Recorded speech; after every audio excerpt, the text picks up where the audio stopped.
బాబు నటించిన రీమేక్ చిత్రాలు 11వ భాగం మరియు ఆఖరి భాగం. శోభన్ బాబు నటించిన హిందీ రీమేక్ చిత్రాలు 5వ భాగం. 1982లో విడుదలైన హిందీ చిత్రం ఖుద్ దార్ ఆధారంగా తెలుగులో నిర్మించబడిన చిత్రం డ్రైవర్ బాబు. హిందీలో అమితాబ్ బచ్చన్ పోషించిన పాత్రను తెలుగులో శోభన్ బాబు పోషించారు. 1978లో విడుదలైన త్రిశూల్ అనే హిందీ చిత్రం ఆధారంగా తెలుగులో నిర్మించబడిన చిత్రం మిస్టర్ భరత్. హిందీలో అమితాబ్ బచ్చన్ పోషించిన పాత్రను తెలుగులో శోభన్ బాబు పోషించారు. 1974లో విడుదలైన రోటీ కపడా ఔర్ మకాన్ అనే హిందీ చిత్రం ఆధారంగా తెలుగులో నిర్మించబడిన చిత్రం జీవన పోరాటం. హిందీ చిత్రంలో మనోజ్ కుమార్ పోషించిన పాత్రను తెలుగులో శోభన్ బాబు పోషించారు. 1985లో విడుదలైన మేరీ జంగ్ అనే హిందీ చిత్రం ఆధారంగా తెలుగులో నిర్మించబడిన చిత్రం విజృంభణ. హిందీ చిత్రంలో అనిల్ కపూర్ పోషించిన పాత్రను తెలుగులో శోభన్ బాబు పోషించారు. 1970లో విడుదలైన కటీ పతంగ్ అనే హిందీ చిత్రం ఆధారంగా తెలుగులో నిర్మించబడిన చిత్రం పున్నమి చంద్రుడు.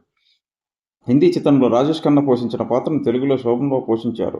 1987లో విడుదలైన మర్తే దమ్ తక్ అనే హిందీ చిత్రం ఆధారంగా తెలుగులో నిర్మించబడిన చిత్రం అగ్నినక్షత్రం. హిందీలో రాజ్ కుమార్ పోషించిన పాత్రను తెలుగులో శోభన్ బాబు పోషించారు.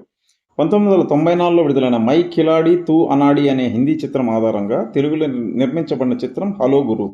హిందీలో అక్షయ్ కుమార్ పోషించిన పాత్రను తెలుగులో శోభన్ బాబు పోషించారు.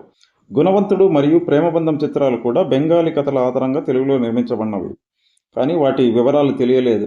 మనగాడు చిత్రంకు రాజేష్ ఖన్నా నటించిన హిందీ చిత్రం సచ్చా జూటాకు పోలికలున్న రీమేక్ అని చెప్పలేము.